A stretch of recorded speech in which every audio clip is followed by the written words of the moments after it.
Salam, shalom famille, soyez bénis. J'espère que vous allez bien. Moi je vais bien par la grâce de l'Éternel.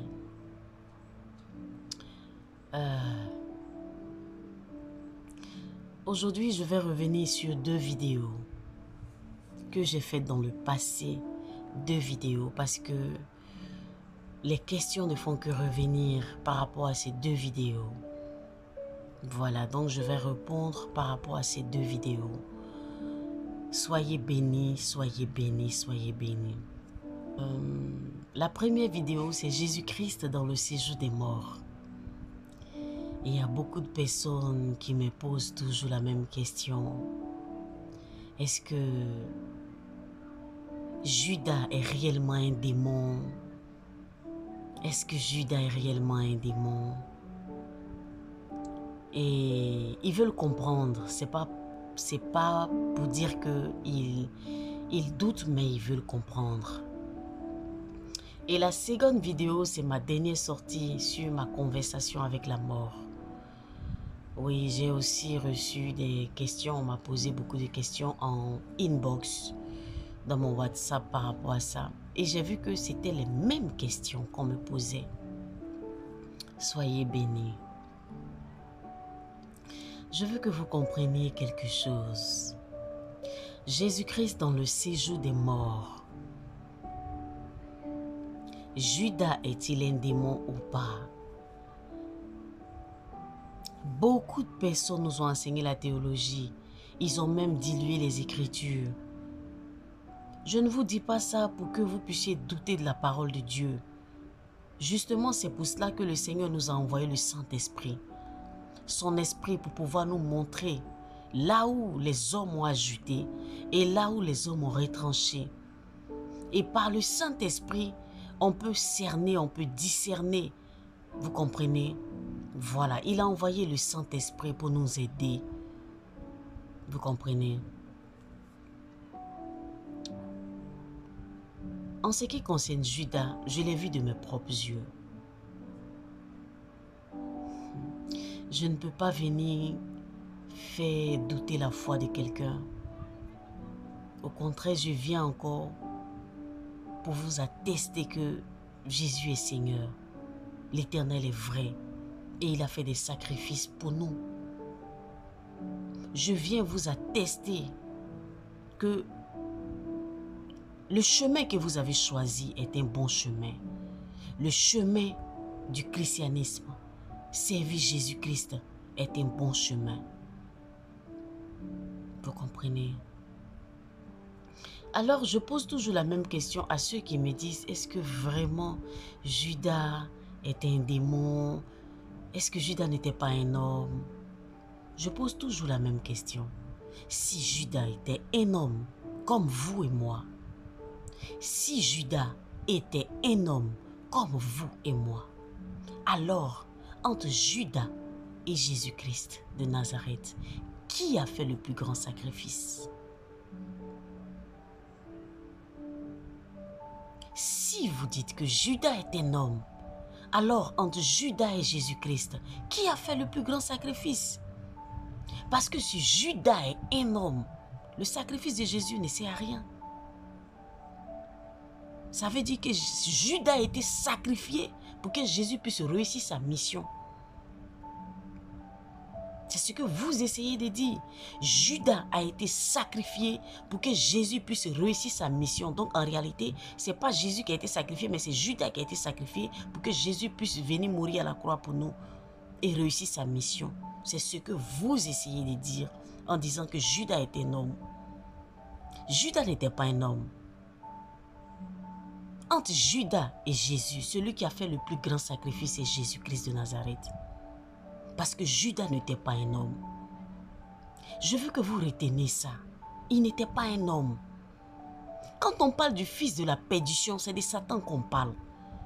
Et quand Jésus dit à l'Éternel, dans Jean 17, Père, quand Jésus a dit dans Jean 17, Père, tous ceux que tu m'as donnés, j'ai veillé sur eux, je les ai gardés. À part le fils de la perdition. C'est qui le fils de la perdition, mes frères? C'est qui le fils de la perdition? Quand la Bible dit dans Job, quand les fils de Dieu se sont réunis devant le trône de Dieu, Satan aussi était là. Donc c'était un fils. Je veux que vous reteniez quelque chose. Il était aussi fils. Vous comprenez? Donc quand Jésus parle de, à part le fils de la perdition là, c'est de Satan qui parle. Et qu'on identifie Judas au fils de la perdition, c'est du diable qu'il parle. Judas n'était pas un homme. Donc vous voulez me dire que si Judas était un homme, entre Judas et Jésus, alors c'est Judas qui a fait le plus grand sacrifice. Parce qu'on ne peut pas sacrifier quelqu'un pour que quelqu'un d'autre puisse venir réussir sa mission. Vous comprenez? Et bénir la personne et glorifier la personne, dit qu'il est mort à la croix, il a fait le sacrifice pour nous. Et celui qui a été sacrifié à sa place avant que lui ne vienne être sacrifié. C'est pour cela que je vous dis que Judas n'était pas un homme, parce que je l'ai vu de mes propres yeux. Judas était un démon. Vous comprenez? Lisez les Écritures avec le Saint-Esprit. Lisons les Écritures avec le Saint-Esprit. Je vous en supplie. Il y a des choses que je donne ici et je mentionne que c'est pour les ouvriers de la 11e heure. Parce que c'est difficile à certaines personnes de pouvoir comprendre. Vous comprenez? Judas n'était pas un homme. Jésus a fait le meilleur sacrifice. Vous comprenez? Voilà, j'espère que je me suis fait comprendre. Parce que si vous dites que Judas est un homme, donc en réalité, devant Judas, le sacrifice de Jésus ne sert à rien, ne vaut rien. Parce que sacrifier quelqu'un pour que quelqu'un d'autre puisse venir réussir sa mission, non. Non, Judas n'était pas un homme. Retenez ça, Judas n'était pas un homme. Je ne vous parle pas des choses que je n'ai pas vues, je vous parle des choses que j'ai vues. J'ai vu ça de mes propres yeux, comme je vois la caméra, comme je regarde quelqu'un. Vous comprenez? Soyez bénis. Soyez bénis.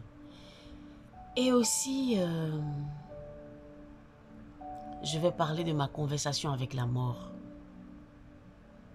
Parce qu'il y a beaucoup de personnes qui me posent une seule question en inbox. C'est la même question qu'on me pose. Si la mort vient de l'Éternel, mais comment est-ce que les sorciers font pour tuer les gens avec l'esprit de mort? Pourquoi est-ce que les sorciers arrivent à tuer les gens avec l'esprit de mort? Pourquoi est-ce que la mort obéit aux sorciers? Pourquoi est-ce que la mort obéit aux sorciers? C'est ce qu'on me pose. J'ai été très clair dans mes propos. Il y a deux manières de rendre l'âme sur la terre. Deux manières de rendre l'âme sur la terre. Et j'ai parlé des deux manières dans la vidéo de ma conversation avec la mort. La première, là où il y a le péché, la mort s'installe. Quand tu ne choisis pas la vie, la mort s'installe. Quand tu ne marches pas avec Jésus-Christ, la mort s'installe. Dans ta vie. Vous comprenez? Quand tu n'acceptes pas Jésus-Christ, la mort s'installe. L'absence de la vie, c'est la mort qui s'installe. Vous comprenez? Quand tu ne marches pas avec Christ, tu as décidé de marcher avec la mort. Parce que Jésus, c'est la vie. Je suis le chemin, la vérité et la vie. Donc quand tu ne marches pas avec Christ, quand tu ne choisis pas Jésus-Christ, la mort s'installe dans ta vie. Il peut te prendre tôt comme tard. Il peut te prendre. Voilà. Il peut te prendre. La deuxième manière de rendre l'âme que j'ai parlé, j'ai dit comme ça que il y avait des détonateurs, c'est des comptes à rebours sur la tête. Quand chacun de nous naît, il naît avec les années de sa vie sur sa tête. Au fur et à mesure que les temps passent, au fur et à mesure que les temps passent, que les jours passent, les années passent, ça compte en envers. Vous comprenez? 5, 4, 3, 2, 1, 0. Arrivé à 0, tu tombes et tu meurs. Ça, c'est une mort naturelle. Tes jours sont finis. Donc, tu rends l'âme. Tu es mort. Mais la première mort que je parle, quand tu n'acceptes pas Jésus, l'absence de la vie, c'est la mort que tu installes. Quand tu marches dans le péché, c'est la mort que tu installes dans ta vie. Et cet esprit-là peut te prendre tôt comme tard. Est-ce que vous comprenez? Ça dépend de lui. Si tu veux beaucoup de vie sur ta tête, il peut venir rentrer dans ta vie parce que tu n'as pas accepté Jésus-Christ. C'est là qu'on parle de mort précoce, mort prématurée. C'est pas quand quelqu'un meurt jeune qu'on dit qu'il est mort prématuré, non. Tu peux être jeune et rencontrer le Christ, tu n'es pas mort prématuré. C'est lorsque tu ne rencontres pas Jésus et que tu meurs. Lorsque tu vis dans le péché et que la mort s'installe, il vient prendre ta vie. C'est de là qu'on parle de mort prématurée. Vous comprenez? Donc j'ai parlé de deux manières de rendre l'âme. Maintenant, pourquoi est-ce que les sorciers lancent l'esprit de mort et que l'esprit de mort vient prendre ta vie et puis l'esprit de mort obéit aux sorciers? Parce que c'est la question qu'on m'a posée. Si la mort appartient à Dieu, pourquoi est-ce que les sorciers arrivent à tuer les gens avec la mort? De vous à moi, est-ce que quelqu'un qui vit une vie de repentance, une vie de sanctification, quelqu'un qui marche véritablement avec Christ, est-ce que le sorcier peut tuer cette personne? Non. Le sorcier ne peut pas tuer quelqu'un qui vit en Christ. Le sorcier ne peut pas tuer quelqu'un qui a accepté Jésus-Christ comme son sauveur, son Seigneur personnel et qui marche dans la droiture, qui marche dans la sanctification. Le sorcier ne peut pas atteindre sa vie. Vous comprenez? Quand quelqu'un est pur devant l'Éternel, quand quelqu'un marche dans la droiture, quand quelqu'un marche dans la sanctification, le sorcier va lancer l'esprit de mort. L'esprit de mort ne peut pas atteindre la personne parce que la personne vit avec Jésus-Christ. La personne vit dans la sanctification. La mort, il rentre là où il y a le péché. La mort, il rentre là où on n'a pas accepté Christ. Donc tous les chrétiens, tous ceux qui pensent qu'un chrétien est mort par la sorcellerie, tout ce que les sorciers ont emporté, tout ce que la mort a pu emporter par la sorcellerie, ces personnes-là ne marchaient pas véritablement avec Christ. Vous comprenez? Vous avez suivi mon témoignage. Vous avez suivi mon témoignage. Comment est-ce que j'ai été malmené par les sorciers? Comment est-ce que j'ai été malmené par les sorciers? Quand je marchais autrement, quand j'ai décidé de chanter les chansons païennes, quand j'ai décidé de marcher avec les païens, quand j'ai décidé de donner la voix que j'ai pour le monde, au lieu de servir Jésus-Christ, au lieu de chanter pour Christ, vous avez vu que la mort s'est installée et les sorciers m'ont malmené. Vous comprenez? Vous comprenez mes frères? Les sorciers ont eu accès à ma vie parce que je ne vivais pas bien. Je ne marchais pas dans la volonté de l'Éternel. Vous comprenez? Et si je suis en vie, c'est par la grâce du Seigneur Jésus-Christ. C'est par la repentance. Par la repentance que j'ai faite de tout mon cœur. Et ceux qui priaient sur mon corps demandaient pardon à Dieu pour ma vie. Vous comprenez? Et l'Éternel a jugé bon de me ramener à la vie. Ce n'est pas par ma force. Donc comment est-ce que les sorciers font pour tuer quelqu'un dans la sorcellerie? Comment est-ce que les sorciers font pour lancer un esprit de mort si quelqu'un puisse à la terre et puis la mort vient prendre l'âme de la personne? C'est parce que cette personne-là ne vit pas en Christ. Cette personne-là, même si elle dit qu'elle vit en Christ, elle ne marche pas comme Christ le veut. Là où il y a le péché, la mort s'installe. Là où il y a le péché, les sorciers gagnent du terrain. Mais un vrai chrétien, celui qui marche dans la repentance, dans la sanctification, un sorcier ne peut pas tuer quelqu'un comme ça. C'est pas possible.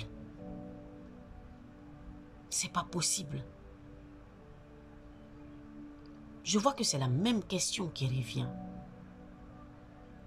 Vous comprenez?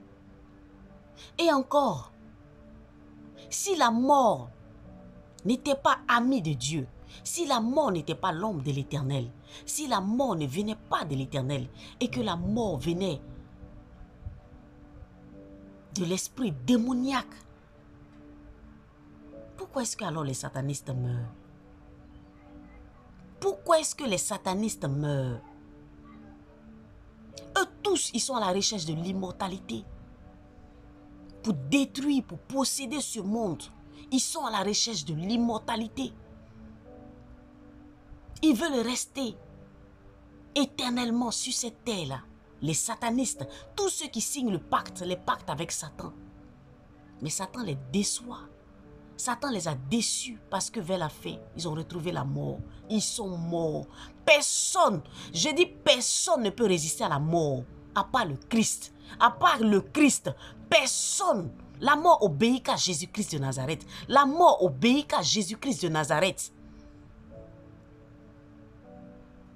Beaucoup d'entre eux ont utilisé des potions magiques. Beaucoup d'entre eux ont fait des sacrifices humains pour pouvoir avoir une longévité.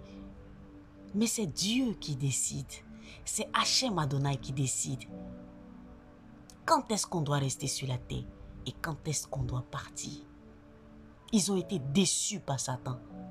Satan ne maîtrise pas la mort. Celui qui maîtrise la mort, le maître des esprits, c'est l'Éternel des armées. Vous comprenez? C'est l'Éternel des armées. Là où il y a le péché, la mort s'installe, je le répète. Là où il y a le péché, la mort s'installe. Et quand on parle d'il est mort tôt, oh, mort prématurée, non. La mort prématurée, c'est lorsque tu n'acceptes pas, tu n'es pas rentré en contact avec Jésus-Christ et puis tu meurs. C'est là qu'on parle de mort prématurée. Sinon, un bébé, un enfant de 12 ans qui a rencontré Jésus-Christ dans sa vie, qu'il a accepté et qui rend l'âme, c'est pas mort prématurée, hein. C'est pas mort prématurée. L'absence du Christ, c'est la mort. Retenez ça. Si un sorcier a pu tuer quelqu'un qui est en Christ, c'est que cette personne ne vivait pas bien. Il ne vivait pas bien. Il ne marchait pas selon la volonté de Dieu. Parce que même quand un sorcier lance l'esprit de mort, quand l'esprit de mort vient, puis il y a la vie dans ce corps-là, il y a Christ dans ce corps-là. Il ne prend pas la personne. Il ne prend pas la personne. Donc, il y a deux manières de rendre l'âme. Il y a rendre l'âme de façon naturelle où tes vies finissent sur ta tête et puis tu meurs. Il y a d'autres, leur vie est encore nombreux sur leur tête. Mais de ce qu'ils ont choisi, le péché, ils ont choisi la mort. La mort rentre dans leur vie et la mort règne en maître dans leur vie. Il les prend quand il veut, à n'importe quelle heure. Vous comprenez? Donc retenez ça. Soyez bénis, soyez bénis, soyez